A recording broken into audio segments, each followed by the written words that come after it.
The history timeline holds an incredible story that most of us have forgotten. Two rich kids with shotguns, two dead parents, and now, over 30 years later, two convicted killers crying for mercy. The Menendez brothers, Lyle and Erik, weren't just murderers. They were manipulators. And here they are again, trying to manipulate the system one more time.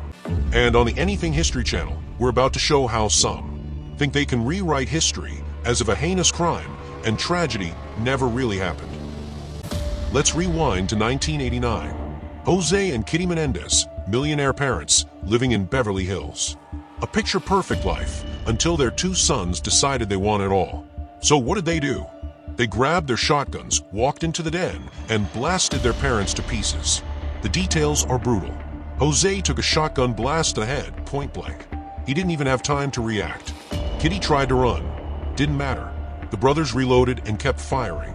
Shot after shot after shot. By the time they were done, Kitty's body was unrecognizable, and Jose's skull was practically gone. And what did these grieving sons do next? Call 911? Cry? No. They took their murderers' selves on a shopping spree. Rolex watches, designer suits, expensive vacations. Lyle even bought a Porsche Carrera and two restaurants in the immediate aftermath. And Erik even hired a personal tennis coach. Because nothing says mourning like improving your backhand.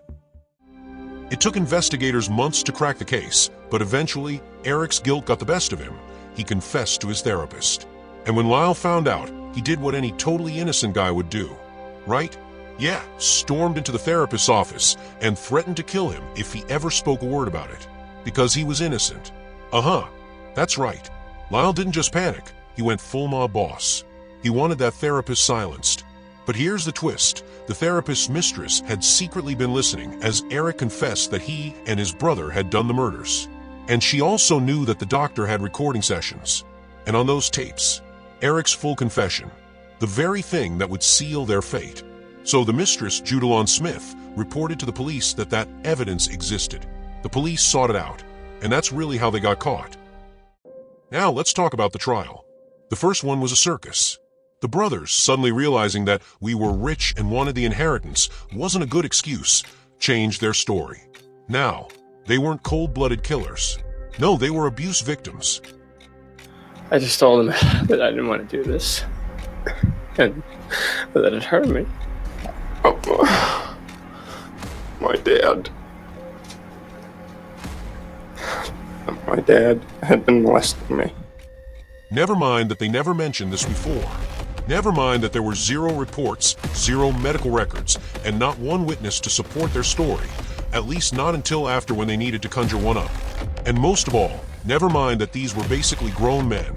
At the time, 2 healthy and strong young men, abused by an aging older couple, and the only option was to shoot them, and not just run away? Not just report it? Yeah, right. They sat there in court, crying on cue, and somehow convinced half the jury to believe them. It ended in a hung jury. Luckily, the second trial was different. The judge cut the nonsense, the jury focused on the facts, and the Menendez brothers were finally convicted. First-degree murder. Life without parole. Justice done. End of story. Or so we thought. After spending over 20 years separated behind bars, the brothers were finally reunited at R.J. Donovan Correctional Facility in San Diego. As guards led Lyle down a hallway to see Erik, he was surprised he wasn't feeling more emotional. But once the guard opened the door and Lyle saw his brother, both Lyle and Erik burst into tears immediately. They just hugged each other for a few minutes without saying any words. Then the prison officials let them spend an hour together in a room. Lyle told Erik that he missed his brother so much. And Erik had also talked about how much he missed Lyle. A heartwarming reunion, right? 2 brothers torn apart, finally back together. Almost makes you forget why they were separated in the first place. Oh right, because they slaughtered their parents in cold blood. Because they weren't victims of some tragic injustice, they were the injustice. It's funny how they want you to feel for them now, but they felt nothing when they pulled those triggers, reloaded, and kept shooting. But here we are, 2025, and these 2 will not shut up. Thanks to Netflix and the true crime obsession, there's a whole new wave of people who weren't even alive in 1989 suddenly convinced that Lyle and Erik were victims. Because, hey, if it's on a streaming service, it must be true, right? And let's not ignore the irony. These two love the spotlight. From day one, they've been obsessed with how the world sees them. Back in the 90s, they were giving jailhouse interviews like they were celebrities, dressed in their matching sweaters, acting like victims of circumstance. And now, they're back, hoping social media outrage and Netflix documentaries can succeed where their defense lawyers fail. The Menendez brothers aren't looking for justice. They're looking for a way out. They executed their parents and thought they'd get away with it. When that failed, they cried abuse. When that failed, they latched onto the next trendy legal loophole that might give them another chance. The fact that they even think this could work is insulting to the justice system, to the jury, and most importantly, to their dead parents who can't defend themselves against these accusations.